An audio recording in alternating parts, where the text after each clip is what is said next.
I just want to say a word of thanks to everybody who came here, our friends and family who are gathered here.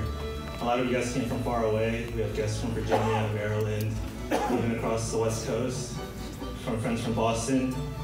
And we're just truly blessed that you guys can all join us here to celebrate this moment. But I wanted just to take this time to thank our parents. The real seat of honor belongs to those, not Hannah and I, but the parents seated at these two tables over here. Too often we celebrate, I think, the accolades of degrees, titles, wealth, and prestige, but we forget like the hard work of what it takes to truly teach us and raise us and loving the spouse, raising their children in gospel grace, which is our true heaven's calling. And for doing such work, I truly thank you for that. And I'm truly blessed to have you guys in our lives. I just wanted to thank you for the love that you have given us, to raising us in the faith, by faith, and truly being our heroes, that we never had to look outside our own homes to look for those things, to find our security and comfort where our home is. Though I don't have much intimate knowledge of Hannah's parents like she does, but we've had interactions obviously, and I gotta say Hannah's mom is probably one of the warmest people I've ever met in my life. Always hugging, always so kind, and she would always speak of Hannah, and the direct translation is our Hannah. She would never say Hannah, she would say our Hannah, and speak with her with such love and tenderness. And that's so, you know that the mother's warmth flows through Hannah when I met her. She feels like home when you're around her. And Hannah's dad is the gentleman, he's a true gentleman. And all the stories that Hannah has told about his father was that Hannah's dad follows her mom everywhere.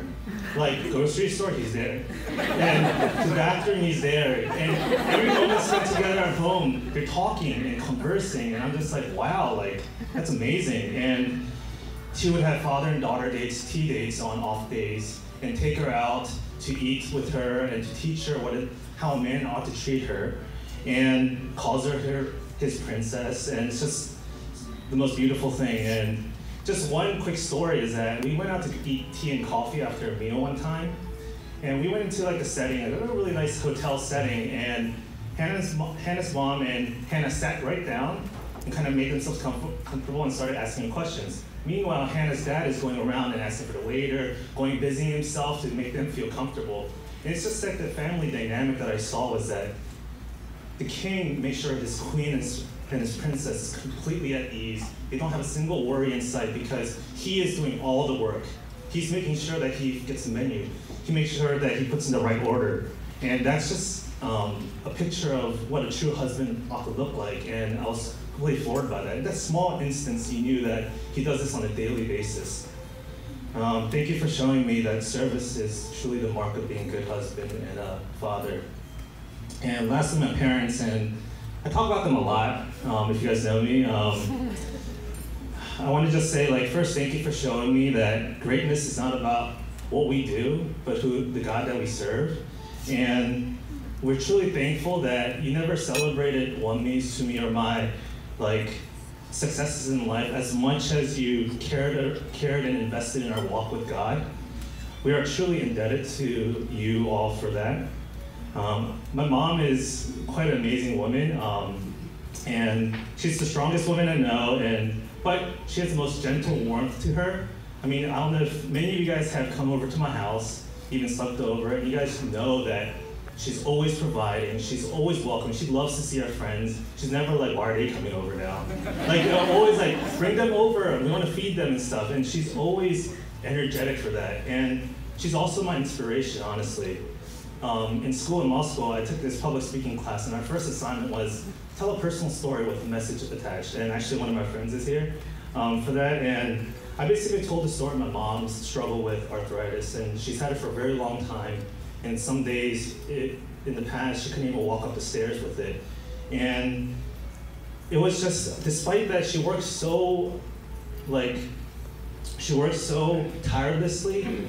And that discipline that I never got from her, like, I ought to have learned from her, is just so visible to the way that she cares about her children and her husband. And I don't know, all of you guys should have gotten a gift, and it's our wedding favor to you, is that my mom hand sewed over 200 of those flower pieces, and that's her gift to you, because I mean, just thinking about it is like really amazing that at certain points she couldn't even like move her hands, but I mean, obviously thanks to modern medicine, a lot of things have changed, but it's still amazing that like, as soon as she found out we got engaged, she's like, oh, I got a plan, and she started sewing. And it's kind of funny because I guess her and Hannah are kindred spirits, because Hannah also started quilting. And she made like this blanket, and she's like, oh, it's for us. I'm just like, oh, that's cool. But like, I'm just like, it's just like their way of showing love, and it's just amazing. And she truly embodies, I think she literally embodies Proverbs 31, where it says, she puts her hand on the distaff, and her hand holds the spindle, and she looks well to the ways of her household, and does not eat the bread of idleness. Truly, thank you for being a mom that is so generous with your love. Last but not least, my dad is literally he's my role model. He's the man that I want to become. And I've said this to my friends before, and what truly makes him special is how he's constantly growing in the gospel by preaching it to himself daily. He's a father who has apologized to me, has asked for my forgiveness multiple times, and just think about that. Like, how often does that happen in our lifetimes? But I've heard that so many times from our father when he does wrong. He never lets the day go down in his anger, and always tells me, I spoke too harshly, I spoke too quickly, forgive me. His humility truly inspires me, and on the many days my mom had a difficult day where she had trouble getting out of bed, he would force her to stay home and work the extra several hours, come home really late at night so that she could be at home. When she's sick, he forces her to stay home, and she basically expends all his energy to make sure that she's truly comfortable. And he always fills our house with laughter, as corny as he can sometimes be, like, and our sisters constantly criticize him. Like, I'd rather have a father who's constantly, he doesn't take himself too seriously, he's always laughing with us, trying to poke fun with us, loves to be around us, watches shows with us. I'd rather have that than a distant father who's not there for us. And he also learned how to cook so that she doesn't have to do it on long days. He's also a man of the word. Like, just 2 weeks ago, he shared with me articles he had written with his, for the church, and in it was a picture of, basically 4 pictures of God's undeserving grace towards us and revealed to us in the Old Testament. I remember talking with him the next day after Sunday, and I was like, oh, that was an interesting article. Then he was like getting all excited. Then he went to the other room to get his Bible. And he opens the Bible and points to a verse, and he's like, read this verse. And he was like explaining to us and just revealing us to me like so much of the riches of his word once again. And I was like, wow. Where'd you read this from? And he kind of looks at me kind of disappointedly. He's like this, well, you got to read the Bible. And I'm just like, I forgot. Like, sometimes we forget we try to learn about the Bible from other books, but my dad truly sticks to the word and really minds it for what it's worth. And so, thank you for being a father that embodies Deuteronomy 6, teaching us his word by being a man of his word. And lastly, thank you for being a man of prayer in my life. All throughout high school, my dad would get up around 5:30 to 6:30, come into my room, lay his hand on my forehead, and pray for me before he leaves to work. And he did that every day.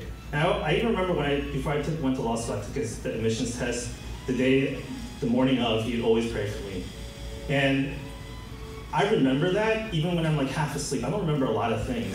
But because it had a profound effect on me, it changed the way I thought about what being a parent is and how important it is. And it's just so like powerful, you know? You have the visible, it's very visible to me that the parent is laying their hands on you, blessing you day in and day out. And that is truly, we are a product of our parents' prayers. And that's why I wanted to say this message to you all. I mean, they could have been in Korean, but they know that we love them. Hannah and I talk about how we want to honor our parents every day. And we are very conscious of that. But the reason why I tell you this is because I want you guys to know how amazing they are. And you can't get to know us unless you get to know them. Because they have shaped us, and they have done so much for us. And we're truly blessed to be in the presence, and we all are, honestly. And so please greet our parents throughout this evening, and if when you have the chance, they'll love to get to know you. And thank you for just listening to this long, drawn-out speech, but I hope you learned a lot about our parents. We just wanted to get this message out there so that you guys know like how important they are into our lives. Yeah, I just hope you guys all enjoyed tonight, and thank you once again for all of you guys to come here tonight. Thank you.